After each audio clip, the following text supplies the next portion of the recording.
네, 안녕하십니까. 이재필입니다. 자, 미국 증시가 상당히 강하다라는 그런 느낌이 듭니다. 그러니까 어제 끝난 시장이 나스닥이 장대로 음선을 맞으면서, 야, 이거 빠지는 속도가, 좀 심상치 않다. 그런 생각을 조금 하게 만들었었는데요. 오늘은 다우 중심으로 많이 올랐죠. 장대 음선으로 두들겨 맞은 나스닥은 뭐 그렇게 크게 움직이지 않았는데 저 다우 쪽으로 상당히 좀 강한 그런 모습이 나왔습니다. 이게 어떤 뚜렷한 뭐 호재랄까 주가를 끌어올릴 수 있는 그런 요인이 있으면 그것 때문에 올랐구나라고 얘기를 할 수 있는데, 물론 뭐 은행주들 요런 것들 실적이 뭐 예상치보다 좀 대부분이 잘 나왔어요. 뭐 잘 안 나온 것도 있고 잘 나온 것도 있고. 자, 하지만 이게 이렇게 시장을 끌어당길 수 있는 그런 재료였다라고 보기는 조금 어려울 것 같고요. 그냥 시장의 기조 자체가 굉장히 강하구나, 뭐 그렇게 이해하시는 게 좋을 것 같습니다. 자, 뭐 지금 아침에 매일 아침에 저 시황 방송을 좀 해드리는데요. 자, 이 시간을 통해서는 이렇게 요런 부분을 잘 보십사, 요 정도가 될 겁니다. 이 길잡이가 될 수는 없어요. 뭐 장중에 움직이는 모습들, 변수들 이런 것들을 다 체크를 해야 되기 때문에, 자, 요 시간을 잘 참고하셔 갖고 시장에 대응을 하신다라면 그게 아마 최상의 결과를 낳을 수 있는 그런 방법일 겁니다. 자, 주요 뉴스들 한번 짚어보고 넘어가도록 하겠습니다. 우리의 트럼프 대통령과 또람프 대통령이죠. 황제 폐하라 그래야 되나요? 하여튼 황제가 되고 싶은 트럼프가 지금 백악관에서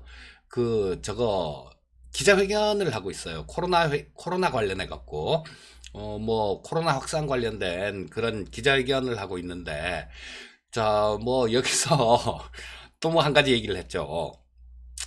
자, 홍콩보안법에 관여한 중국 관리에 대해서 제재 법안에 대해서 서명을 했다라는 그런, 뭐 최종적으로 이제 효과가 발효되게 되는 거죠. 자, 그리고 트럼프는 나 그거 사인했어 그러면서 홍콩은 이제는 중국하고 똑같은 대우를 받게 될 것이다, 이런 얘기를 했습니다. 자, 말씀드렸듯이 전에도 한번 좀 말씀을 드렸었던 적이 있는데요. 중국 같은 경우는 마오쩌둥 시대 때 마오쩌둥이 1인 체제로 가다 보니까 워낙 병폐가 많았어요. 그래서 덩샤오핑 때, 야, 중국은 1인 체제로 가서는 되는 게 아니라 집단 지도 체제로 가야 된다라고 그렇게 해서 바꿨습니다. 그리고 그 체제가 지금까지 이렇게 이어지고 있는데요. 그 중에 제일 높은 게 시진핑이죠. 근데 7인의 상무위원이 중국을 이렇게 통치를 한다라고 보셔도 됩니다. 7명이 하는 건데 그 중에 넘버원이 시진핑이란 얘기예요. 뭐 첫 번째가 시진핑이고, 두 번째가 리커창 총리고, 그 다음에 세 번째가 리잔수란 사람 있죠. 그 사람이 넘버 3, 그 다음 넘버 4는 왕양, 그 다음에 넘버 5는 왕우닝, 넘버 6는 자오로지, 그 다음에 넘버 7이 한정이에요. 자, 이 사람들인데, 이 한정이라는 사람이 홍콩을 좀 책임을 지고 있죠. 뭐 상무위원 중에서도 가장 밑에 서열이 있는 그런 사람인데요. 자, 이 상무위원들까지도 건든다라면 중국이 좀 뭐랄까 좀 반발이 커질 수 있습니다. 말 간략하게 설명드렸듯이 중국은 원래 뭐 북한의 김정은이처럼 시진핑이 그런 위치가 아니에요. 이 세계 계파가 있는데 얘네들이 돌아가면서 주석을 하는 그런 형태였었죠. 샹하이방하고 공천당하고 시진핑 주석이 속한 태자당하고 뭐 그랬었는데, 지금 시진핑이 집권을 하면서 나머지들 비리 혐의로 그냥 뭐 다 쳐버렸죠. 지금 6에 있는 자오로지라는 사람이 우리나라로 따지면 공수처예요.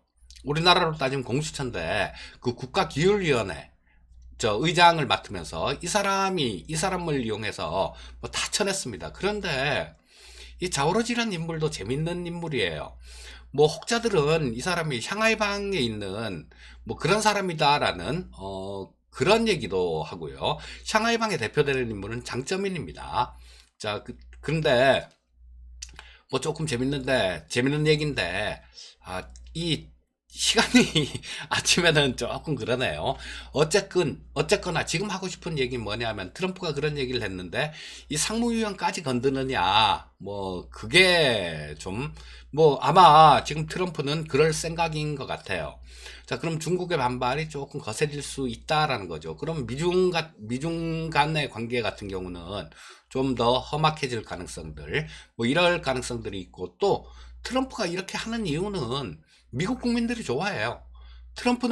미국 국민들은 중국을 때리면 트럼프 지지율이 좀 올라갔습니다. 단 경제가 망가지지 않는 한도 내에서겠죠. 자, 그래서 뭐 요렇게 조금 때리게 되는 것들, 이런 것들은 앞으로 시장에서도 뭐 조금 자주 좀 이렇게 나올 거니까 그때 그런 분위기에 맞춰서 종목 선정을 한다라면 좀 더 좋은 그런 투자가 되실 겁니다. 오늘도 얘기하다 보니까 조금 옆으로 이렇게 샜네요. 근데 이런 것들이 다 주식 투자를 하는데 도움이 될 수 있는 그런 얘기들이죠. 자, 그래서 일단 뭐 그런 얘기가 좀 속보로 전해진 게 있었고요. 자, 그리고 조 바이든 민주당 후보죠. 뭐 유력 대선 후보인데, 자, 지금 그 지지율 측면에서 보면 트럼프를 월등하게 이렇게 앞서가는 게 조 바이든입니다. 조 바이든 관련해 갖고는 4월 달인가 제가 그 영상을 하나 올려드린 게 있어요. 아마 재생 목록에 돈 되는 진짜 공부 그쪽에 아마 있을 겁니다. 조 바이든은 누구? 이러면서 영상을 하나 올려드린 게 있는데, 자, 거기서 미리 지금 와서 다들 막 떠들고 있죠. 주가가 뭐 친환경 섹터 주가가 많이 올라가니까 지금 와서 떠들고 있는데, 그때 미리 말씀드렸었습니다. 아마 이 영상들을 그냥 재미로 보시는 분은 안 계시겠죠, 설마. 뭐 이거 돈이 걸린 문제인데 이걸 재미로 본다는 건 말이 안 되는 거죠. 아마 그 영상을 좀 이렇게 보고 생각을 좀 많이 깊이 하신 분들이라면, 예, 그 친환경 섹터들 이런 쪽에서 아마 수익이 많이 났을 걸로 그렇게 생각이 됩니다. 자, 이 바이든 후보가 2조 달러 규모의 친환경 인프라 고용 계획을 공개를 했습니다. 자, 지금 가는 길이 명확해지고 있는 거죠. 자, 그래서 이 바이든 후보가 됐을 경우에는 이 투자는 그 방향 자체가 틀려져야 되기 때문에 우리는 이런 쪽에 신경을 써야 됩니다. 그런 뉴스가 있었고요. 자, 미국 정부는 중국의 회계를 못 믿겠다. 그래서 미중 회계 협정을 파기한다라는 그런 얘기를 했습니다. 이거는 미국에다가 중국 기업이 상장되는 거 그걸 차단하겠다라는 그런 뜻으로 해석하시면 되겠습니다. 자, 그리고 코로나 백신 관련해 갖고 임상 실험에 가장 좀 많이 앞서가고 있다라고 뭐 그렇게 얘기되는 회사가 모더나라는 회사가 있죠. 모더나가 좀 이게 계획이 조금 뒤로 연기가 됐습니다. 자, 7월 27일부터 당초에는 뭐 원래 지금 벌써 좀 들어갔어야 되는 그런 거죠. 자, 근데 뭐 날짜를 어쨌거나 발표를 했습니다. 7월 27일부터 3만 명에 대해서 코로나 백신 임상 실험을 삼성을 들어간다라는 그런 뉴스가 있었고요. 자, 영국은 2027년까지 그 화웨이 장비 요거를 기존 장비까지 전부 다 철수시키겠다 그런 얘기를 했어요. 아마 보리스 존슨 영국 총리가 이거 뭐 영국의 트럼프다 이렇게 불리는 사람인데요. 자, 이 사람이 보리스 존슨 총리가 코로나에 걸렸었죠. 코로나에 걸려서 죽다가 살았습니다. 그러니까 중국에 대해서 아마 만정이 다 떨어져 버렸었나 봐요. 전에까지만 해도 코로나 전에까지만 하더라도 얘네들 같은 경우는 뭐 미국한테 야, 뭐 화웨이 장비 쓸 수도 있지 뭘 그래 이런 입장이었어요. 근데 총리가 코로나 걸리고 난 다음에 하와이 제품을 기존 장비까지도 2027년까지 새로운 장비를 안 쓰는 건 물론이고 2027년까지 기존 장비도 모두 퇴출시키겠다 이런 뉴스가 있었습니다. 자, 뭐 뉴스들 간략하게 좀 짚어봤고요. 저거 시장 움직임들 한번 보도록 하겠습니다. 자, 뭐 아시아 증시는 대체로 조금 좀 쉬어가는 그런 모습이었죠. 자, 중국이 0.8% 정도 하락. 홍콩이 1.14% 정도 하락, 그 다음에 뭐 심천 쪽이 0.85% 정도 하락 마감했고요. 미국은 좋았습니다. 보시면 다우가 2.13% 정도 상승 마감했고요. S&P 500이 1.34% 정도 상승, 나스닥이 0.94% 정도 올라오는 모습이었고, 필라델피아 반도체 지수도 뭐 오늘은 1.75% 정도 상승하는 모습이라서 뭐 상당히 괜찮은 그런 모습을 보였다, 이렇게 보시면 되겠습니다. 자, 상대적으로 나스닥보다는 다우가 굉장히 강한 모습이었죠. 어제도 나스닥은 좀 많이 빠졌는데 다우는 플러스권에서 마감된 그런 모습이었었죠. 자, 요거는 그 속해 있는 업종 종목들 여기서 차이가 난다라고 보시면 됩니다. 자, 나스닥이 탄력이 둔화가 됐다라는 거는 대형 기술주들, 뭐 아마존, 넷플릭스 이런 것들, 요런 종목들이 조금 안 좋았다라는 얘기고, 다우가 많이 올랐다라는 얘기는 그런 거죠. 구경제 주식들 요런 것들이 강했다, 뭐 요렇게 해석을 하시면 되겠습니다. 그리고 저 테슬라 관련해 갖고 한 말씀 드리면요, 테슬라의 운명은 아마 7월 22일 날 아마 결정이 되지 않을까 싶습니다. 자, 7월 22일 날 테슬라가 그 실적 발표를 하는 날이에요. 근데 이번에는 상당히 좀 중요한 의미를 갖는 그런 겁니다. 지금 테슬라는 나스닥에 상장이 돼 있죠. 자, 근데 S&P 500에도 상장을 하려고 그렇게 하고 있는데요. 자, S&P 500 같은 경우는 이 기본적인 요건이 있어요, 상장을 하려면. 그런데 이 테슬라 같은 경우는 지금 아직까지 그 기본 요건을 충족을 하지 못하고 있습니다. 자, 뭐 몇 분기 연속 흑자가 나고 뭐 이런 까다로운 요건들이 있어요. 시가총액 뭐 얼마 이상, 시가총액은 돼요 지금. 자, 근데 그 흑자 요건을 아직까지 못 채우고 있습니다. 근데 이번에 7월 22일 날 이게 흑자가 나게 되면 그 요건도 충족을 하게 돼요. 그럼 S&P 500에 들어갈 수 있을 겁니다. 그렇게 되면 단순하게 들어간다라는 게 좋은 게 아니라, 들어갔을 경우에는 그 펀드들 있죠. 인덱스 펀드들, 패시브 펀드들, 이런 것들이 지수를 추정하는 그런 포트폴리오를 꾸며야 되기 때문에 이 S&P 500에 들어가면 S&P 500을 추정하는 그런 인덱스 펀드들, 요런 것들이 조금 거기에 따라서 편입을 해야 되니까 수급이 좀 좋아질 수 있는 그런 부분들이 있어요. 자, 근데 뭐 그거는 7월 22일 날 아마 결정이 될 겁니다. 자, 얘기를 하다 보니까 또 테슬라 얘기까지 나와서 조금 시간이 지체가 됐네요. 미국 시장 10분봉을 한번 보도록 하겠습니다. 자, 나스닥 10분봉을 먼저 한번 볼게요. 자, 요거 보시면 어제 같은 경우는 좀 빠져서, 장 초반에는 좀 안 좋았었죠. 자, 좀 빠져서 시작했다가 살짝 반등 줬다가 다시 밀리는 모습이었는데, 자, 오후장 들면서 뭐 장 조금 진행이 됨에 따라서 상당히 강하게 이렇게 반등이 나오는 모습이었고요. 자, 뭐 흐름은 장중에 좋은 흐름이었다, 이렇게 보시면 될 거고. 자, 오늘은 일봉을 조금 같이 비교를 한번 해볼게요. 다우도 일봉을 한번 보겠습니다. 자, 제가 그런 말씀을 자주 드렸죠. 요건 나스닥인데요. 이 22평선 자체가 워낙 강하게 살아있기 때문에 뭐 22평선 자체에서는 지지를 받을 가능성이 많고, 또 이걸 한번 깬다고 하더라도 다시 되돌아 반등 나온 그런 모습이 나올 겁니다 라는 뭐 이런 말씀을 자주 드렸는데요. 자, 어제 22평선까지 딱 찍었어요. 여러분들 지금 오늘 캔들 보니까 별거 아닌 것 같죠? 장중에 나스닥이 2%가 넘게 빠졌었습니다. 나스닥이 2%가 넘게 빠졌다가 지금 뭐 종가 무렵에는 뭐 1% 조금 안 되게 상승 마감한 모습이었고요. 자, 다우지수 차트를 한번 볼게요. 자, 여기서 아일랜드 갭이 발생이 됐었죠. 이 부분을 제가 조금 아일랜드 갭 발생되고 난 다음에 짚어봐 드렸었는데요. 자, 그러고 난 다음에 제대로 못 메꾸니까 어떻게 됩니까?